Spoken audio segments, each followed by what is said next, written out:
அஸ்ஸலாமு அலைக்கும் வரஹ்மத்துல்லாஹி வபரகாத்துஹ். அல்லாஹ் நேசிக்கிறான். அல்லாஹ் யாரை நேசிக்கிறான்?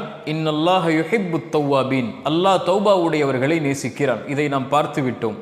அடுத்து அல்லாஹ் அதே வசனத்தில் சொல்கிறான், வயுஹிப்புல் முத்தத்தஹிரீன்.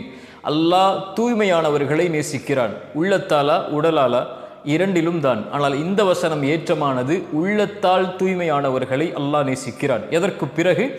தௌபாவிற்கு பிறகு. ரசூலுல்லாஹி ஸல்லல்லாஹு அலைஹி வஸல்லம் சொன்னார்கள், ஒரு அடியான் பாவம் செய்தால் அவனுடைய உள்ளத்தில் ஒரு கருப்பு புள்ளி இடப்படுகிறது. அவன் மீண்டால் பாவத்திலிருந்து அது பரிசுத்தமாக்கப்படுகிறது. அவன் திரும்ப திரும்ப பாவத்தை தொடர்ந்தால் அது பெரிதாகி பெரிதாகி அவனுடைய உள்ளத்தையே அது இருளாக்கி விடுகிறது என்று.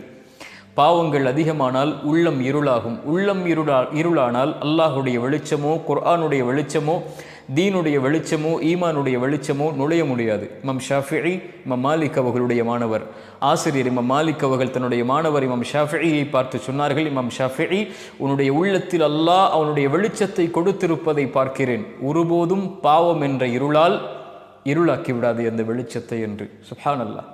ரசூலுல்லாஹி ஸல்லல்லாஹு அலைஹி வஸல்லம் அவர்களுடைய மாணவர் இப்னு மஸ்ஊத் ரலியல்லாஹு அன்ஹு அவர்கள் சொன்னார்கள், ஒரு அடியான் பாவம் செய்தால் அந்த பாவம் செய்ததற்கு பிறகு அவன் தன்னை வருந்தி உணர்வான். ஒரு மலையிலிருந்து ஒரு பாறை உருண்டோடி வந்து அவனை தாக்கினால் எப்படி அவன் மரணத்தை பயப்படுவானோ அது போன்று பாவம் செய்து முடித்ததற்கு பிறகு பயப்படுவான். ஆனால் இவன் அல்லாஹுவை நெருங்கக்கூடிய முஃமின், இவன் தௌபாவை செய்யக்கூடிய முஃமின். ஆனால் ஒரு பாவி முனாஃபிக் யார் தெரியுமா? அவன் பாவம் செய்வான், தௌபா செய்வான், பாவம் செய்வான், தௌபா செய்வான்.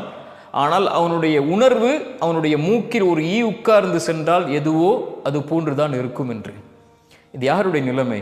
என் நிலைமை உங்கள் நிலைமை இல்லவா? ரசூலுல்லாஹி ஸல்லல்லாஹு அலைஹி வஸல்லம் அதனால் தான் சொன்னார்கள், அந்நதமு அத்தௌபா, பாவத்தை உணர்தல் தான் அல்லாஹ்வை நோக்கி மீளுதல் என்றார்கள். குர்ஆன் சொல்லுகிறது, வல்லதீன இதா ஃபஅலு ஃபாஹிஷத்தன் அவ் ஸலமு அன்ஃபுஸஹும் ذكروا فاستغفروا لذنوبهم ومن يغفر الذنوب الا الله ولم يصروا على ما فعلوا وهم يعلمون. மானக்கீடான அசிங்கமான காரியங்களை செய்ததற்கு பிறகு அல்லாஹ்வை நினைவு கூர்ந்து பாவ மன்னிப்பை தேடி பாவத்தை அல்லாஹ்விடத்திலே முறையிட்டால் அல்லாஹ்வை தவிர யார் அவனுடைய பாவங்களை மன்னிக்க முடியும் என்று கேட்டதற்கு பிறகு அவன் நிலைமை எப்படி மாறும் என்று சொல்லுகிறது. தௌபாவிற்கு பிறகு அவன் எப்படி தன்னை சுத்தப்படுத்திக் கொள்வான்? வலம் யுசிர்ரு அலா மா ஃபஅலு வஹும் யஅலமூன். ஒருபோதும் அறிந்த நிலையில் அந்த பாவத்தில் தொடர்ச்சியாக இருக்க மாட்டான். இல்லல்லதீன தாபு மின் பஅதி ذلك வஅஸ்லஹு ஃபஇன்னல்லாஹ கஃபூருர் ரஹீம். குர்ஆன் சொல்லுகிறது, தௌபா செய்ததற்கு பிறகு அதற்கு பிறகு தன்னை சீர்படுத்திக் கொண்டு தன்னை நேராக்கிக் கொண்டு தன் உள்ளத்தை சுத்தப்படுத்திக் கொண்டு யார் அல்லாஹ்வை நோக்கி வருகிறார்களோ அவர்களுடைய பாவத்தை அல்லாஹ் மன்னிப்பான், அவர்களுக்கு இரக்கம் காட்டுவான். 100 கொலை செய்த அடியானுக்கு அந்த அறிஞர் செய்த அறிவுரை என்ன? நீ பாவத்தை உணர்ந்து விட்டாய், தௌபா செய்ய விரும்புகிறாய், ஆனால் நீ உன்னை சீர்படுத்த வேண்டும், அந்த நல்லவர்களுடைய ஊருக்கு செல் என்று. ரசூலுல்லாஹி ஸல்லல்லாஹு அலைஹி வஸல்லம் இடத்திலே ஒருவர் வருகிறார் தொழுகையுடைய நேரத்தில். அல்லாஹுடைய தூதரே, ஒரு பாவத்தை செய்து விட்டேன், தண்டனையை கொடுங்கள் குர்ஆனின்படி. ரசூலுல்லாஹி ஸல்லல்லாஹு அலைஹி வஸல்லம் அமைதியாக இருக்கிறார்கள். அதற்கு பிறகு அவர் ரசூலுல்லாஹி ஸல்லல்லாஹு அலைஹி வஸல்லம் தொழுகை நடத்துகிறார்கள்.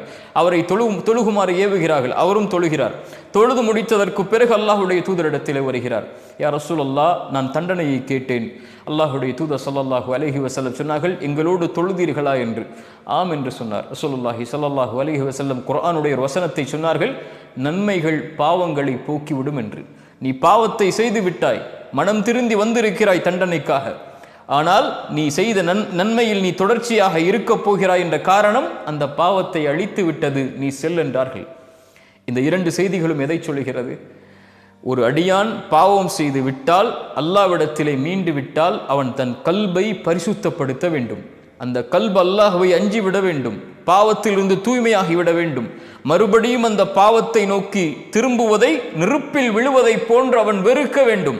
ஒரு பாறை அவனை நோக்கி உருண்டோடு வந்தால் எப்படி மரணத்தை பயப்படுவானோ அது போன்று மறுபடியும் அந்த பாவத்தை அவன் செய்வதை தூய்மையாக்கியதற்கு பிறகு அவன் அஞ்ச வேண்டும். ஏன்? அவன் மகத்துவமிக்கவனுக்கு முன்னால் நின்று தௌபா செய்திருக்கிறான். மகத்துவமிக்கவனுடைய பார்வையை பயந்து தௌபா செய்திருக்கிறான். அந்த மகத்துவமிக்கவனுடைய பார்வை மறுபடியும் அவன் மீது பாவம் செய்யக்கூடிய நிலையில் விழக்கூடாது என்று அவன் பயப்படுவான். அதனால் அவன் தூய்மைப்படுத்துவான்.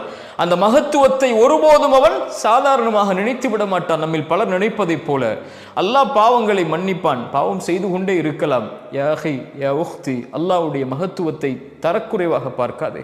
அல்லாஹ் உன் பாவத்தை மன்னிப்பான். எந்த பாவம் செய்தாலும் அல்லாஹ் மன்னிப்பான். ஷிர்க்கை கூட மரணத்திற்கு முன்னால் தௌபா செய்தால் அல்லாஹ் மன்னிப்பான்.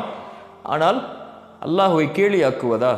என்ன வேண்டுமானாலும் செய்து கொள்ளலாம், மன்னிப்பு கேட்கலாம், செய்வோம் மன்னிப்பு கேட்போம், செய்வோம் மன்னிப்பு கேட்போம். இது அல்ல தௌபா, இது அல்ல அல்லாஹ்வுடைய மகத்துவத்தை பேணுதல். உள்ளத்தை தூய்மைப்படுத்துபவர்களை அல்லாஹ் நேசிக்கிறான். உங்களுக்கு தெரியுமா, சொர்க்கம் சுத்தமான பூமி. அந்த சுத்தமான பூமியில் சுத்தமான உள்ளத்தை உடையவர்கள் மட்டும்தான் நுழைய முடியும். இந்த கூட்டத்தை உடையவர்கள் மட்டும்தான் நுழைய முடியும். சொர்க்கத்தில் ஒரு புள்ளி, ஒரு கடுகளவு பாவம் உள்ளவன் கூட சொர்க்கத்தில் நுழைய முடியாது. சொர்க்கம் சுத்தமானவர்கள், தூய்மையானவர்கள், உண்மையாளர்கள், நபிமார்கள், நல்லவர்கள், அல்லாஹ்வுடைய இறைநேசர்கள், தூய்மையில் மேலானவர்கள் வாழக்கூடிய பூமி. அங்கே பாவங்களுக்கு அனுமதி கிடையாது. அல்லாஹ் நாளை மறுமையில் நம்முடைய பாவங்கள் முழுவதையும் மன்னிக்க வேண்டும், அல்லது அல்லாஹ் நாடி நரகத்திலே அல்லாஹ் அனுப்பி தண்டனையை கொடுத்து அங்கே தூய்மைப்படுத்தியதற்கு பிறகு அல்லாஹ் சொர்க்கத்தை கொடுக்க வேண்டும். ஒன்று அல்லாஹ் மன்னிப்பான், அல்ல தண்டனையின் மூலமாக அல்லாஹ் அந்த பாவத்தை அழிப்பான். இந்த இரண்டில் ஒன்று நடந்ததற்கு பிறகுதான் தூய்மையான நிலையில்தான் சொர்க்கம் நுழைய முடியும். நல்லவர்களுடைய விசாரணை அல்லாஹுடைய தூதர் அதனால் தான் சொன்னார்கள், நல்லவர்கள் பாவ மன்னிப்பு கேட்காத பாவங்களை அல்லாஹ் எண்ணுவான் மறுமையில். இதை செய்தாயா, இதை செய்தாயா, இதை செய்தாயா என்று. அவன் கூனி குறுகும் போது அல்லாஹ் சொல்லுவான், அடியானை பயம் கொள்ளாதே, நீ பல பாவங்களை செய்து அல்லாஹ்விடத்திலே தௌபாவின் மூலமாக வந்திருக்கிறாய், இந்த நாளிலும் உன்னை மன்னிக்கிறேன், நான் மறைக்கிறேன் உன் பாவங்களை என்று. சுப்ஹானல்லாஹ். தூய்மையானவர்களை அல்லாஹ் நேசிக்கிறான். ரசூலுல்லாஹி ஸல்லல்லாஹு அலைஹி வஸல்லம் இந்த 2 வசனங்களையும், இன்னல்லாஹு யுஹிப்புத் தவ்வாபீன் வ யுஹிப்புல் முத்தத்தஹிரீன், இந்த வார்த்தைகளை தங்களுடைய துஆவில் சொன்னார்கள்.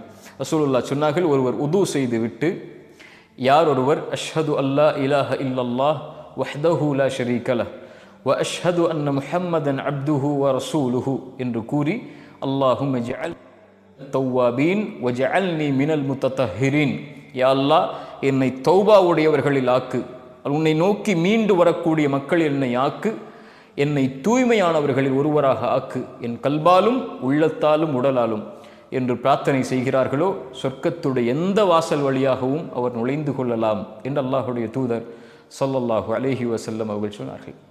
தூய்மையை அல்லாஹ் நேசிக்கிறான், தூய்மையானவர்களை அல்லாஹ் நேசிக்கிறான். உள்ளத்தில் தூய்மையானவர்களை அல்லாஹ் ரப்புல் ஆலமீன் மிக மிக நேசிக்கிறான். அல்லாஹ் அந்த நேசத்தை எம்முடைய பாவங்களுக்கு பிறகு எம் உள்ளத்தை தூய்மைப்படுத்திய நிலையில் அல்லாஹ் தரட்டும். அஸ்ஸலாமு அலைக்கும் வரஹ்மத்துல்லாஹி வபரகாத்துஹு.